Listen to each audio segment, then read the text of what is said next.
In this edition of Home Buying Made Easy, we're going to discuss with you the home appraisal process.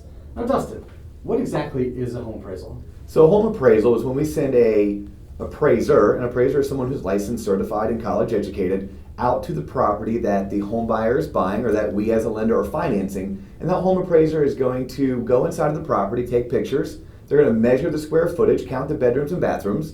Then they're going to go and look at recent sales. And by recent, I mean the past 1 or 2 days, all the way up to the past 6 months of homes that were similar to this one, that are in the same geographic location, all the way down to the same neighborhood, and from there assess a value of that property. And now, who is going to order this appraisal? The appraisal is ordered through your lender when you are obtaining a home loan. It's good to know that per federal regulation, you as the home buyer, nor the realtor, nor the seller are allowed to order the appraisal. And this is a bit of a what I call church and state issue. We want a separation of church and state. And even on the lending side, your lender cannot choose the individual appraiser nor the appraisal company.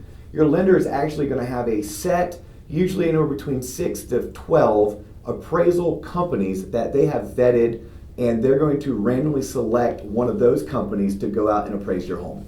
Now, can I, as the buyer, order an appraisal? Yeah, you can't. If you want to, you can, but then it's going to be very difficult for your lender to then use that for your financing. Now, if you were paying cash, by all means, you would be ordering your own appraisal. But in a finance transaction, go ahead and rely on your lender to order that appraisal, so that way it's compliant with federal regulation. Now, when my appraisal is done, what happens if it comes in higher than the purchase price is higher?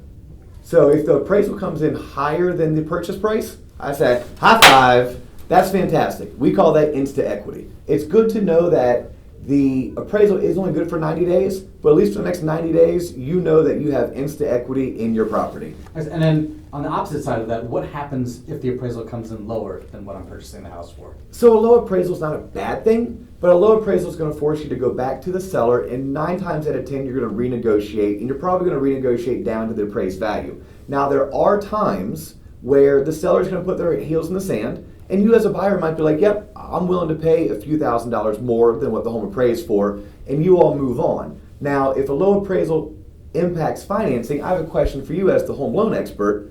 Do you have ways of working through a home appraising lower than purchase price by getting creative with your financing? We absolutely do. Perfect. And you do this, you think, probably once or twice a year? I would think once, twice, maybe 3 times a year. So Okay. we can. So it's good to know if you have a low appraisal and the seller's not willing to renegotiate, if you're working with a loan officer like Kevin will be able to restructure your financing to where a low appraisal won't impact you purchasing the home. That is assuming you want to still move forward with the home purchase even though the home appraised for lower than purchase price.